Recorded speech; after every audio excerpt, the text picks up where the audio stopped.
Wow, nothing I can say is going to measure up to that exaggerated, flattering introduction, uh, but sounded good, thanks. uh, and thanks in general for this award. Thanks for the chance to pontificate a bit now about how I see things.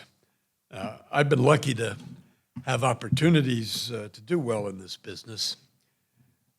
My success was due not just to my own efforts, but as much to accidents, timing, support from others in the community of analysts, especially my mentor, Samuel Huntington, and inspiration from lots of other scholars, philosophers, and statesmen over the centuries who pondered and argued about power and policy. I don't take my good fortune for granted, and I don't have an inflated view of the value of my own work. So I'm genuinely touched and gratified to have been chosen for your award, especially since it comes from a center that's somewhat new, but fueled by excellent leadership. Notre Dame is now one of the relatively few first-rate universities that has a critical mass of faculty in security studies. And if any of you have been taking Mike Desch and all the other faculty here and those who have built the center, you've been taking them for granted in their teaching and activities for you, building the center. If you've been taking that for granted, don't, because you're lucky to have them. This doesn't happen as well at many other universities. Okay, I have a few words about how I see the field in which I've done this work. My approach to the subject and its purpose and why it makes sense, and maybe a couple recommendations to those of you interested in going further in this business, not necessarily in academia, but in the work of dealing with war and peace in one form or another. How have the fields of security studies and strategic studies evolved during my professional lifetime? By security studies, I mean the broadest ambit, everything that affects the political integrity and safety of governments or groups, governments within states or groups vying to become governments and states. And by strategic studies, I mean the more specific field within security studies, how military capabilities, intelligence, coercion, and ideas for the use of force are used to prevent or to fight wars when security is endangered. I said one of the reasons for my success is timing. Sorry. I didn't have a lot of competition when I came out of graduate school, out of the pipeline in 1975. The Vietnam War had soured intellectuals on the subject of national security and military affairs. In political science in the 1970s, international political economy was taking off as a field and coming to dominate new work in international relations for a while. But by the end of the 70s, security studies regained legitimacy because the Cold War was reinvigorated. And by then, I was one of the few youngsters writing in the field. As Joe Nye said to me, I was counter-cyclical. Now, in a rough sense, I do believe there's something of a cycle in the field, with investment in research and teaching paralleling hopes and disappointments in the real world. When liberal societies like the United States experience a great victory or the end of a major conflict, most people, including many scholars who should know better, expect that that victory means that progress is on an irreversible march, that enlightenment has finally triumphed. But then, eventually, the world goes bad again, shocking everyone and making them realize that attention to security issues and research and teaching about it is unavoidably necessary.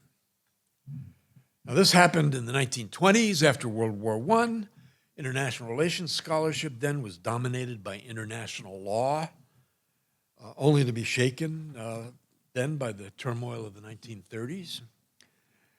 Again, when brief hope for cooperation among the victorious powers of World War II and the pacifying function of the United Nations soon gave way to the Cold War.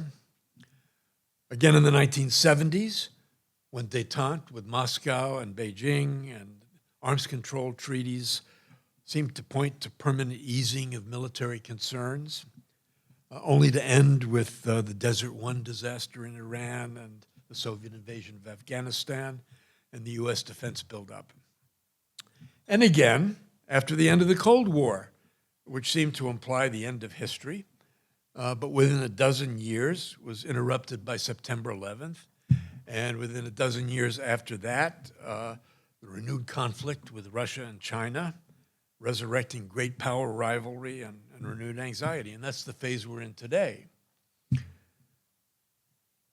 I wouldn't necessarily insist that security studies is the absolute highest priority for study and policy. There are other epical problems that compete for attention. Climate change, cybersecurity, artificial intelligence, regression of democracy around the world. But the danger of major war is still recognized again as close to the highest priority issue, if only because nuclear war could do in an instant what other big threats may bring on only gradually. So the market for expertise in our field tends to roughly to follow trends in the real world. In periods of post-victory optimism, security and strategic studies fall out of fashion, and career opportunities tighten a bit until the next round of anxiety when, as the world goes bad, our business gets better. At the moment, prospects for another resurgence of peace and optimism look pretty grim. But international politics is full of surprises. It's quite possible the good times will come again well before you get as old as I am. If so, when that happens, just bear in mind that contrary to popular assumptions, I'm sorry, I should know better.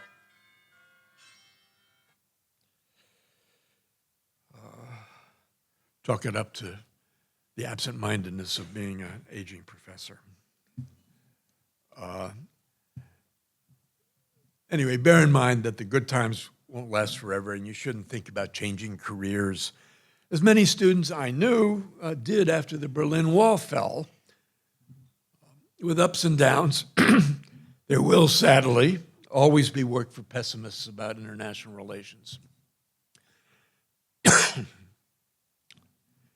In recent years, academia has been more hospitable to security studies than it used to be, though the status of narrower strategic studies remains tenuous in most places.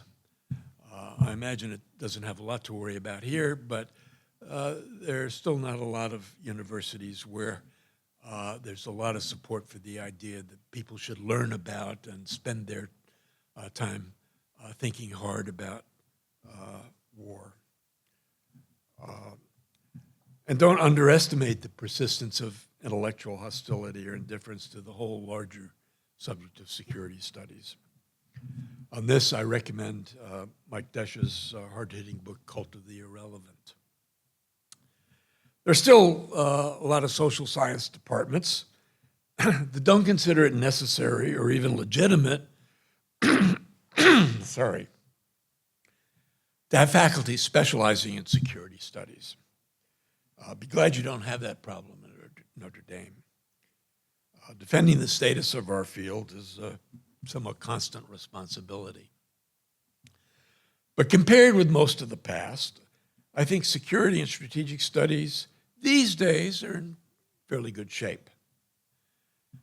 Now, let me say a little about my main approach to work in this field.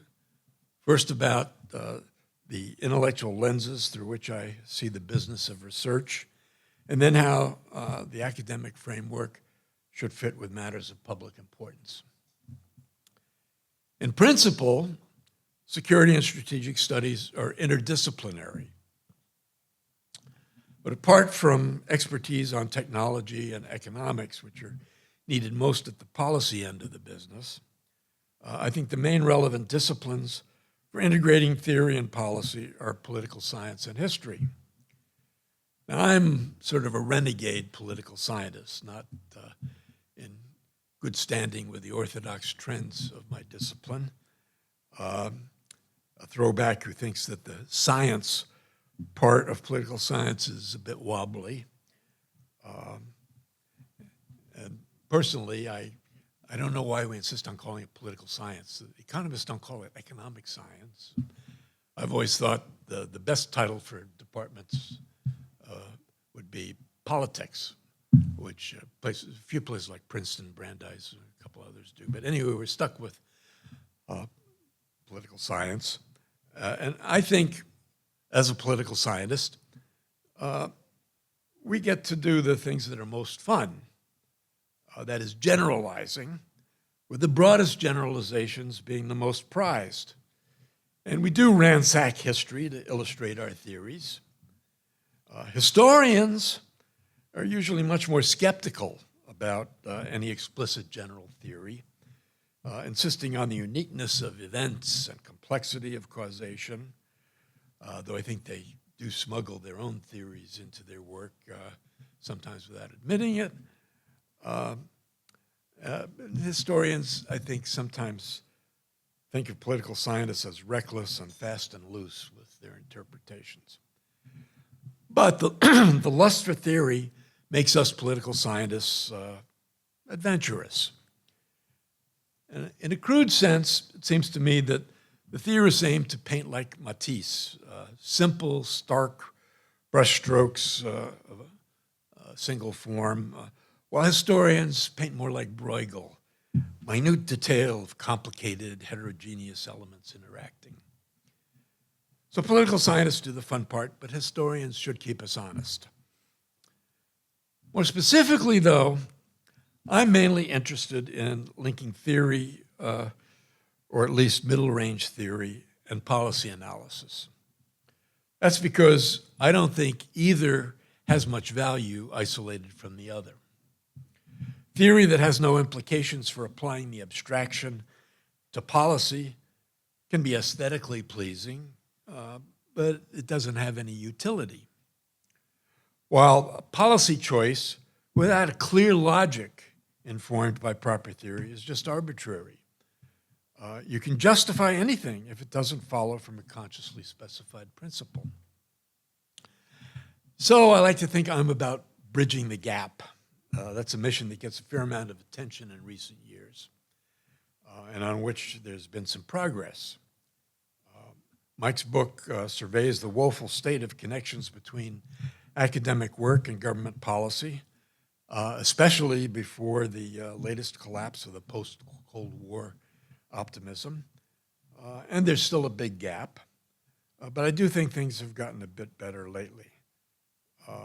More academics are making an effort to translate their rigorous research into forms that are intelligible to smart lay people. And that's not something that a lot of us were encouraged to do in the past. So more academics are doing things like writing for the online War on the Rocks or things of that sort. And of course, some gap is a good thing.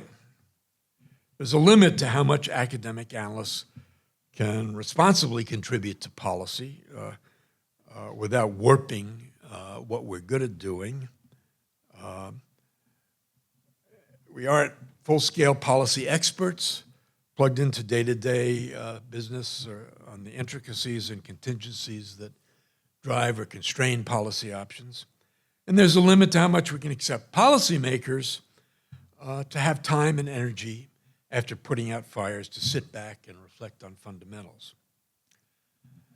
The main risk in trying to integrate both ends of the continuum, which is what I like to try to do in the best sense possible, but the main risk in trying to put the abstract and the concrete together is winding up doing neither very well. But we have to try. As long as we keep intellectual humility above hubris and recognize that this business is as much art as science.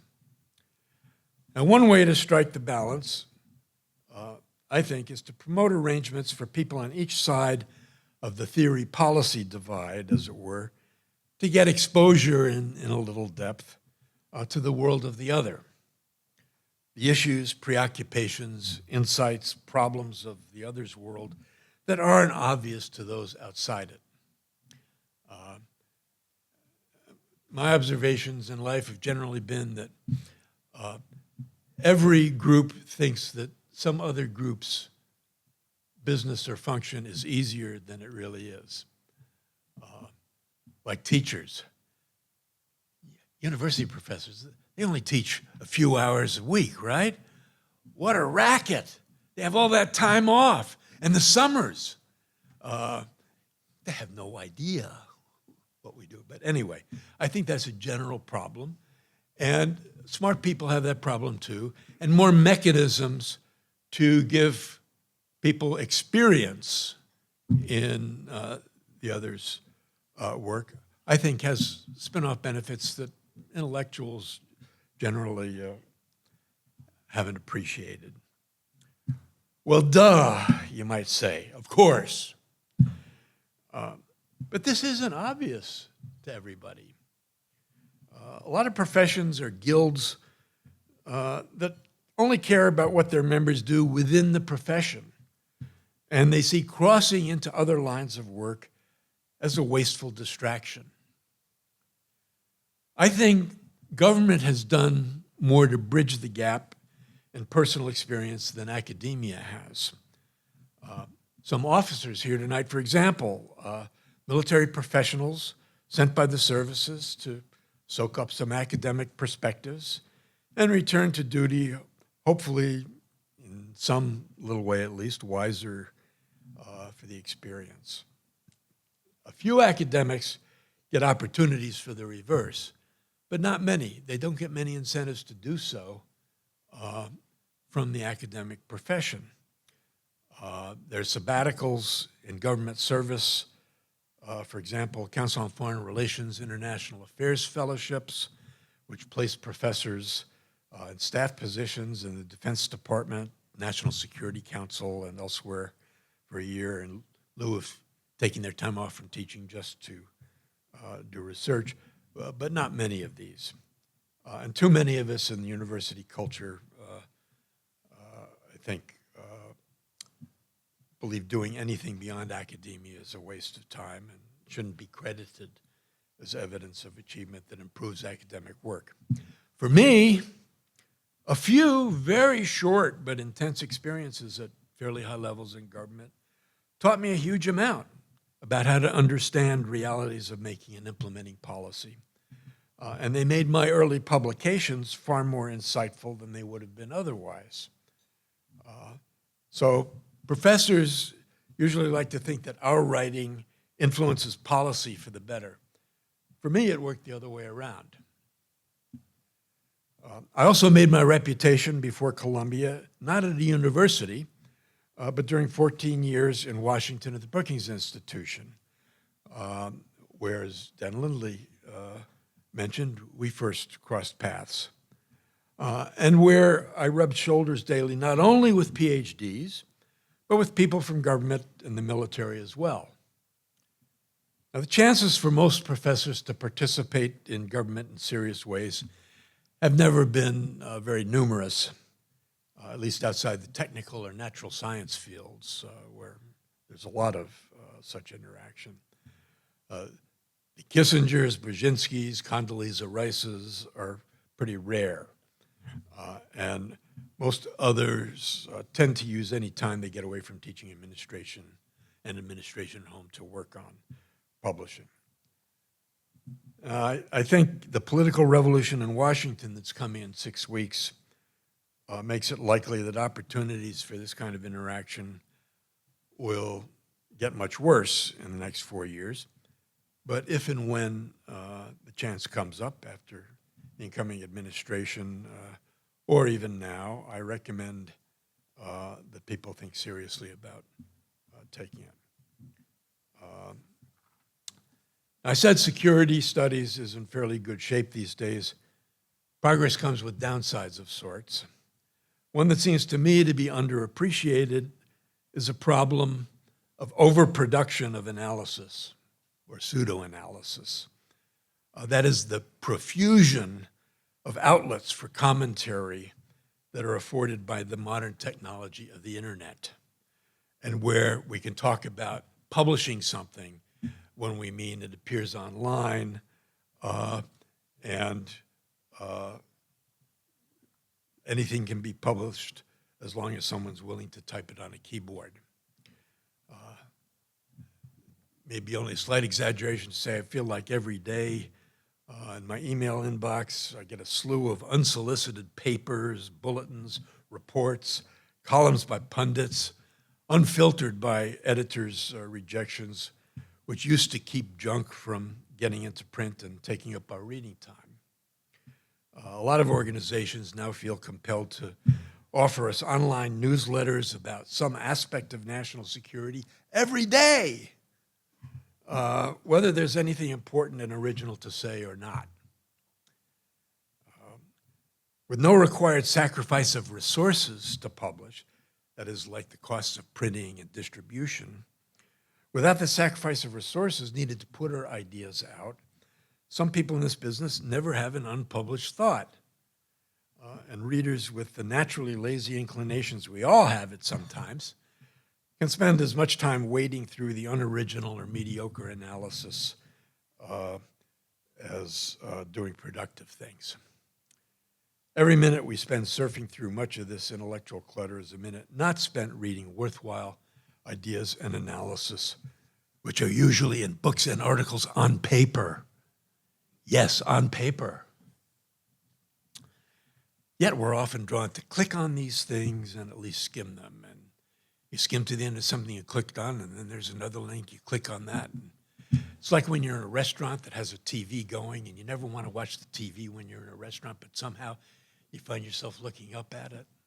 Anyway, worst of all, I think the internet has, because of this, killed some high-quality print outlets, which now can't compete given the costs of printing and distribution. And the sad habituation of your generation, not your fault, but I think the habit of thinking of paper documents as archaic and rarely reading things that aren't on a screen. So consider two policy journals, for example, that used to publish considered essays by some of the most prominent observers of foreign policy, the journals, The National Interest and The American Interest. The latter ceased publication a year or so ago, and the former now publishes collections of what strike me as much more mediocre articles twice a week online. Not progress. Well, apologies for talking about a pet peeve like that. I won't drone on about my attitudes towards this business, but I'll conclude by saying that although I'm best known outside Columbia for my publications, I consider my contributions via teaching at least as important. Now, I was not the best teacher, but I wasn't terrible. And although I doubt I caused life-changing experiences for many students, I think I made a lot of students think enough about how to think that some of my teaching was worthwhile.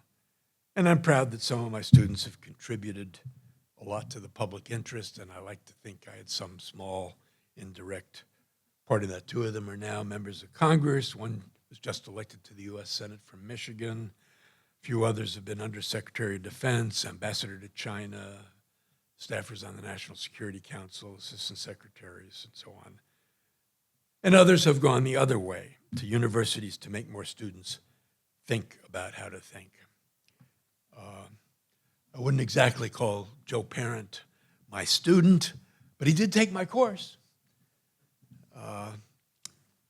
As time passes, I don't think too many people will be reading my books anymore, But I think the trickle-down effect of my teaching may ultimately last longer, even though it won't be traceable. Anyway, thanks once again. Truly thanks for this honor. And good luck to all of you, but especially those who will make careers of one sort or another in matters of war and peace.